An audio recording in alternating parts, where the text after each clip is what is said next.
അപ്പം ഇന്ന് 30 days ചലഞ്ചിൻ്റെ day 8 രാവിലെ തന്നെ എഴുന്നേറ്റ് രണ്ടുപേർക്കും കൊണ്ടുപോകാനുള്ള ഫുഡൊക്കെ ഉണ്ടാക്കി റെഡിയാക്കി സെറ്റ് ചെയ്ത് റെഡിയായി വന്ന് ചായ കുടിക്കുകയാണ്. ചായയൊക്കെ കുടിച്ച് സെറ്റായി ഒരുങ്ങി പോകണം. ഡ്യൂട്ടിയുള്ള ദിവസങ്ങളിൽ എന്ത് വീഡിയോ ഇടേണ്ടതെന്ന് എനിക്കറിയില്ല. കാരണം നമുക്ക് ഹോസ്പിറ്റലിൽ ചെന്ന് അധികം ഒന്നും ഷൂട്ട് ചെയ്യാൻ പറ്റില്ല. അതൊക്കെ ഹോസ്പിറ്റൽ റൂൾസിനെതിരാണ്. സോ അപ്പോൾ എന്ത് ചെയ്യണം എങ്ങനെ ചെയ്യണം എന്നുള്ളത് ഭയങ്കര ഡൗട്ടാണ്. സോ ജസ്റ്റ് രാവിലെ തന്നെ ഡ്യൂട്ടിക്ക് പോകുന്നു. ഈ രാവിലെ എഴുന്നേറ്റ് ഡ്യൂട്ടിക്ക് പോകുന്നതിന് എന്ത് മടിയാണെന്നറിയോ. പിന്നെ പോകണമല്ലോ ഓർത്ത് എഴുന്നേറ്റ് ഡ്യൂട്ടിക്ക് പോകുന്നു, അത്രേ ഉള്ളൂ. അങ്ങനെ ഹോസ്പിറ്റലിലെത്തി ഗൈസ്. അവിടെ എത്തിയപ്പോൾ നല്ല ഒരു ഇരുണ്ടമയം, ഉറങ്ങാൻ പറ്റിയ ക്ലൈമറ്റ്, അത് നല്ല തണുപ്പ് കൂടിയല്ലേ. അങ്ങനെ ഞാൻ ഹോസ്പിറ്റലിലെത്തി നേരെ പോയി പഞ്ചൊക്കെ ചെയ്തു. പഞ്ചിങ്ങൊക്കെ ചെയ്ത് നേരെ ഡിപ്പാർട്ട്മെൻറ്റിൽ ചെന്ന് നമുക്ക് കുറച്ച് അസൈൻമെൻറ്റ്സ് ഒക്കെ ഉണ്ട്. രാവിലെ ഡ്യൂട്ടി തുടങ്ങുന്നതിന് പോയി നമ്മൾ അസൈൻമെൻറ്റ് ഒക്കെ കറക്റ്റ് ചെക്ക് ചെയ്യണം.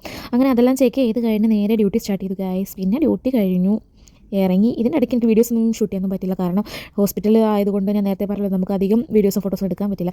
പിന്നെ അതിനുള്ള സമയം പോലും ഇല്ല. ഫോൺ എടുത്ത് തോണ്ടി അതിനുള്ള സമയം കിട്ടാറില്ല. ചില ദിവസങ്ങളിൽ നമുക്ക് കുറച്ച് ഫ്രീ ആയിട്ടിരിക്കാൻ പറ്റും, ചിലപ്പോൾ ഒട്ടുമേ സമയം കിട്ടില്ല. തിരിച്ച് റൂമിലെത്തി ഗൈസ്. ഇനിയിപ്പോൾ പോയി കുളിച്ച് ഫുഡൊക്കെ ഉണ്ടാക്കി കഴിച്ച് നാളത്തേക്കുള്ള സെറ്റ് ചെയ്ത് കിടന്ന് ഉറങ്ങണം. അപ്പോൾ ഇത്രയ്ക്കുള്ളൂ. നെക്സ്റ്റ് വീഡിയോ കാണാം. അതുവരെ എല്ലാവർക്കും ബൈ ബൈ.